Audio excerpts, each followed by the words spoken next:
Ah, 3 mois. 3 longs mois sans débrief, sans analyse du Barça, de match, etc. Ça faisait vraiment trop longtemps pour moi, j'en pouvais plus.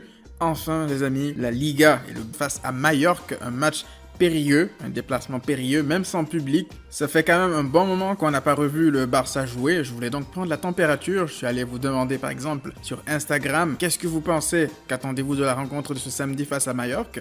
Et là, vous étiez très confiant par rapport à une victoire. Alors c'est sûr qu'on n'a pas beaucoup d'options pour faire un sondage sur Instagram. C'est la raison pour laquelle je vous ai demandé sur Twitter aussi qu'est-ce que vous attendez de ce match. La grande majorité d'entre vous a voté pour une victoire convaincante. Il y a quand même 39% qui ont voté pour une victoire poussive. Mais en règle générale, ça montre que la communauté est très optimiste pour le retour. D'ailleurs, c'est encore plus flagrant sur YouTube où là, plus de 60% des personnes ont voté pour une victoire convaincante. Vous remarquerez au passage qu'on a plus de chances de manger un gâteau au chocolat ce samedi que de se manger une défaite ou un match nul. Il y a de quoi être optimiste. On passe désormais au classement de la Liga pour voir que le Barça est toujours premier. Le Real nous talonne avec seulement 2 points de retard. Je vous rappelle que si on termine la Liga à égalité de points avec le Real Madrid, ils finiront sacrés champions parce qu'ils nous ont battus chez eux. Ils ont fait un match nul au Camp Nou, donc aux confrontations directes, ils ressortiraient gagnants. Donc victoire impérative face à cette équipe de Majorque parce que tout autre résultat nous mettrait en situation de perdre la tête de la Liga dès dimanche parce que le Real accueille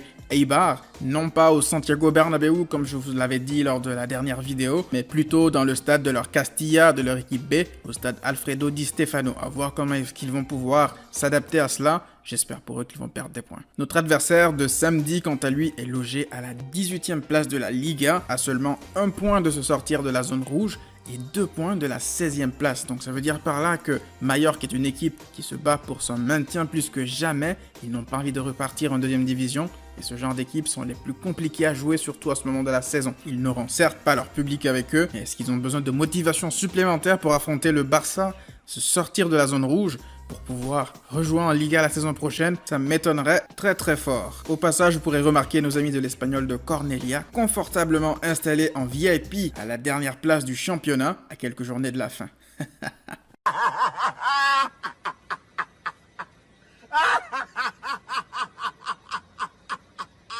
Alors, on fait un point sur les blessés et les suspendus. De notre côté, déjà, il y a l'Anglais qui est suspendu. Il a eu un carton jaune supplémentaire juste avant la pandémie face à la Real Sociedad. Donc, il sera absent durant ce match. Je pense donc que Umtiti aura sa chance. Ousmane Dembélé a toujours son forfait de membre prestige à l'hôpital. Mais on enregistre le retour du pistolero. Luis Suarez est enfin de retour de sa longue blessure. Il a eu l'accord médical, le feu vert médical pour pouvoir rejouer. Il s'est entraîné longtemps avec ses coéquipiers. On l'a vu d'ailleurs chaud patate durant les séances d'entraînement. J'espère qu'il pourra être au niveau samedi soir. Un autre qui nous a foutu une peur bleue, qui s'était arrêté la dernière fois dû à une douleur, Messi. Je ne vous mens pas que lorsque j'avais appris qu'il devait rater l'entraînement suivant par mesure de protection, j'en ai fait des cauchemars. Vous imaginez un peu attendre 3 mois sans voir le Barça pour, lors de la reprise, se manger un Vidal en ailier avec un Rakitic au milieu de terrain. Heureusement, tout semble rentrer dans l'ordre, mais si c'est entraîné avec le groupe de nouveau, il a l'air d'être à son top plus que jamais. D'ailleurs, on l'a encore vu lors des séances d'entraînement sortir des gestes dont lui seul a le secret. Donc à voir comment ça va se passer samedi, j'espère vraiment qu'il sera au niveau. Du côté de Majorque, il y a 2 joueurs en particulier à surveiller. Tout d'abord,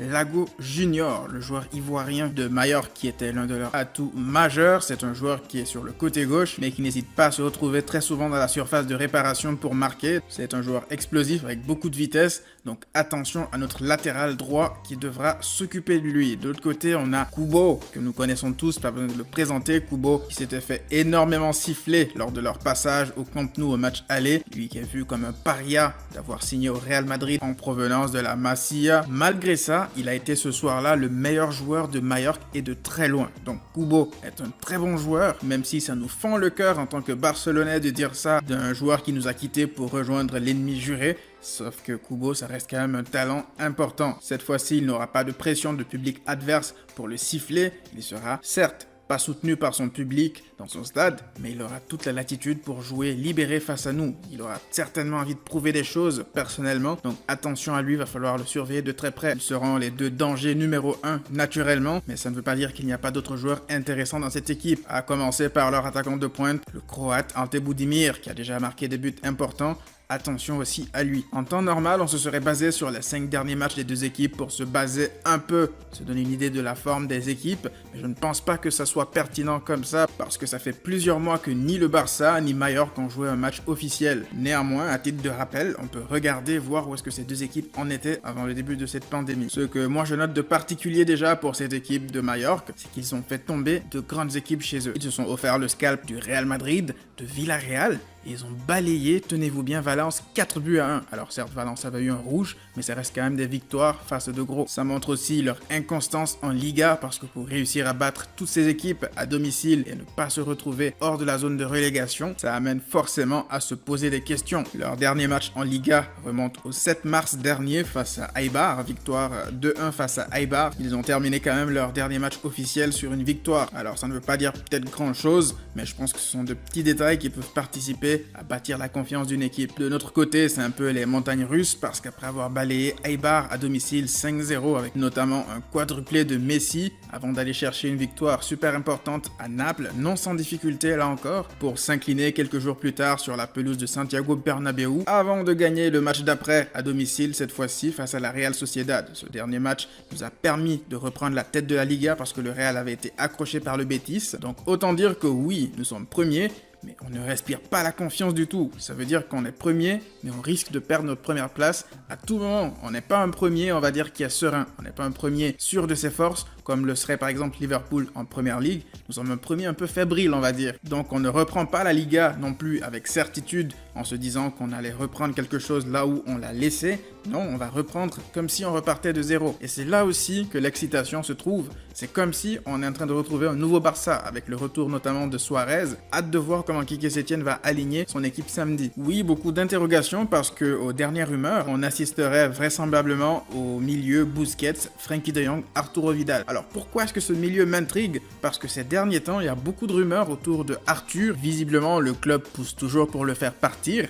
Et là, si Quique Setién ne le titularise pas, à mon sens, ça serait un signal envoyé à Arthur, parce que Arthur, en pleine possession de ses moyens, sans aucun pépin physique, est censé être titulaire samedi soir sans aucun problème. Donc si c'est le cas, j'espère que Quique Setién posera ses coronets sur la table et qu'il nous mettra Arthur titulaire samedi face à Mallorca. Enfin, il y a deux hommes qui vont se retrouver ce samedi, deux hommes qui s'étaient chauffés au match aller, et ce n'est autre que Messi et l'entraîneur de Mallorca, Vicente Moreno. Pour ceux qui s'en rappellent encore, les deux hommes en étaient venus presque aux mains au match aller. Une scène assez surréaliste d'ailleurs, parce qu'un coach qui provoque comme ça Messi en plein match, c'est suicidaire. Donc j'espère que Messi s'en rappelle encore et qu'il sera décidé à faire manger la poussière à monsieur Vicente Moreno. Alors moi de mon côté, ce que j'espère, c'est de revoir un Barça qui pratique un beau football. Par contre, ne soyons pas dupes, l'intensité ne sera pas au rendez-vous ce samedi. Ça fait 3 mois qu'ils n'ont pas joué un match officiel à haute intensité, donc ça se peut très bien qu'il y ait des fautes assez stupides, des tacles à retardement, des pertes de balles, des passes ratées. Ça ne serait pas une surprise. Donc j'espère une victoire convaincante, mais je ne serais pas surpris non plus de voir une victoire poussive, ou même, pourquoi pas, un accrochage du Barça samedi. J'espère que ça ne sera pas le cas par contre. Vous, dans les commentaires, dites-moi comment est-ce que vous vous sentez. Est-ce que vous êtes excité de revoir le Barça, la Liga? Lâchez-vous, dites-moi tout dans les commentaires, je les lirai et je répondrai au maximum possible. On se retrouve donc juste après le match pour le débrief. Et comme vous le savez, d'ici là, prenez tous soin de vous et à très vite.